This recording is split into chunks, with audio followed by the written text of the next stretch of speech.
Hi everyone, my name's Troy Malone and I run international expansion for a company called Drata. I also ran international expansion for Evernote and Weebly back in the day. And for all of these companies, I had to start from scratch. I had to, number one, do a lot of research and figure out which countries I wanted to prioritize for a global rollout. That was relatively straightforward, looking at metrics both internally and external to the companies and figuring out where the biggest opportunities were and what was readily accessible to us. It's a lot of work, but it was relatively straightforward. Now, after I do that work, I'll go into a period of figuring out localization discovery. Localization discovery is so vitally important because after you do a lot of research on the countries and force rank them as to which ones you want to enter first from a priority perspective, now we need to figure out what's really going on in those countries. Most of the research reports that we read are highly dated or inaccurate.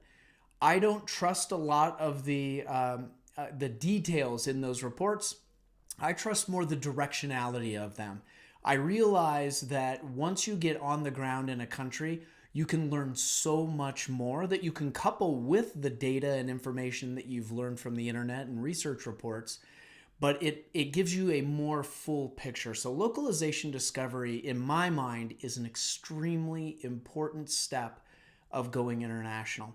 So over the course of my career, the answer has always been get on an airplane. Now, it's been different with COVID. I did go to Korea 2 times during COVID, and wow, I've got a lot of stories about that. And it actually was very cool to go there during COVID because it helped me see what the market was doing, how they were reacting to COVID, and plausibly how they were going to come out of it, and what the market would, how the market would have been changed from COVID. So that was very worthwhile me getting over there. I really went over there because I love Korean food and never pass up the chance to get a good kimchi jjigae or bulgogi. So, but I learned about the market while I was there. Now, some of the keys to success when you're doing localizations discovery, I have 3 things that I want to share with you today. First thing's curiosity, second is conversations, and the third is authority bias. So, firstly, curiosity. The best way to be successful when you're doing localization discovery is to be highly curious of everything. I typically will talk with my drivers wherever I'm at, especially if I'm doing a B2C company. That's where you can learn a lot. Like if your taxi driver is using an app that is in your ecosystem that you're thinking about, that tells you it's got pretty much ubiquitous access. If they're not, then you kind of figure out where it sits. Whenever I ride the subway or whatever public transportation I may take, depending on the country, it's either convenient or not. But in Korea, for instance, Japan, I will definitely ride public transportation. I'm scanning and looking at what people are doing on their phones. What apps are they using?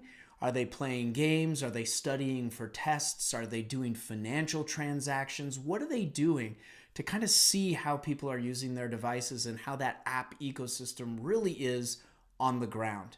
Now, this is very anecdotal, but it does give you good insights and good ideas as to what you can do to penetrate any given market. So curiosity is key. Second is conversations. Talk to everyone.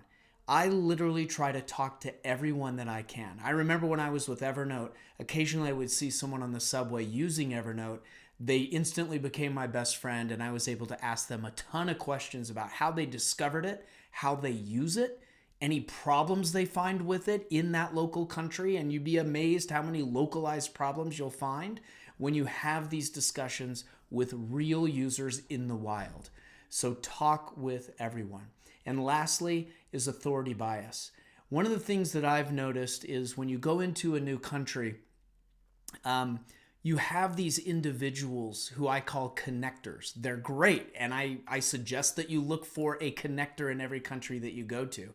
But they're the ones that roll out the red carpet for people like you that are coming into a new market. They get you oriented, they connect you with a lot of people, they know a lot about the market.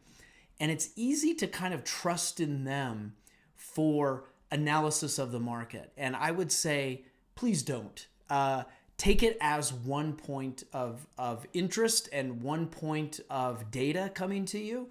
But if you give them too much authority in their opinions of the marketplace, you can get skewed in the wrong direction. Quick example of this. When I first went to Korea, so many people that I met, especially in the connector category, told me you can't penetrate Korea alone.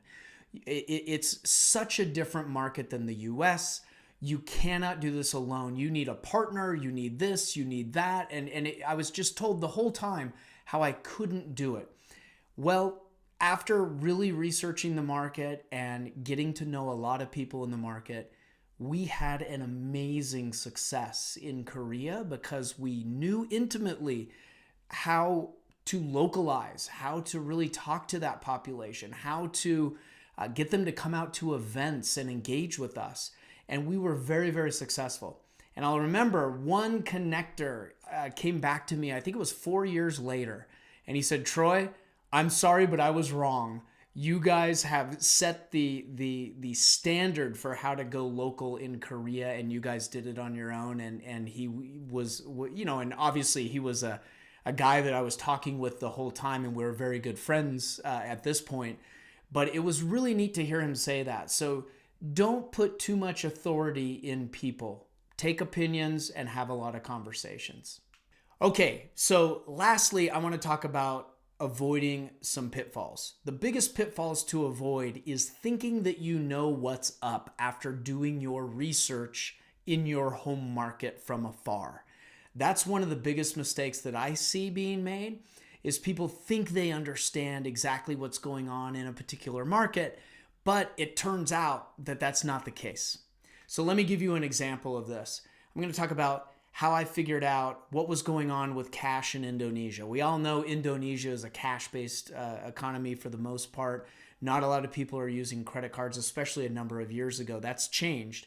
But when I went to Indonesia, I was learning about how we can take payment for Evernote, and we were struggling with payment methods, finding them. Well, I actually met a guy called Isaac. He's over here to the right. And he created a kiosk that he put in every 7-Eleven in Indonesia. And just to give you clarity there, the density of 7-Elevens in Indonesia is highly, highly dense. So the coverage was amazing.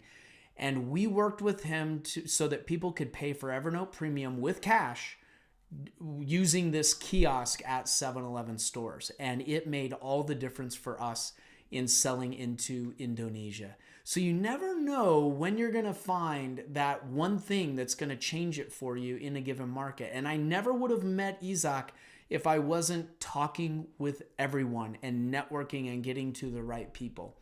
So I hope this was helpful, that some of these stories were interesting for you, and that as you go out and do localization discovery, that you can talk with as many people as possible and really learn about how your product needs to fit into that local market.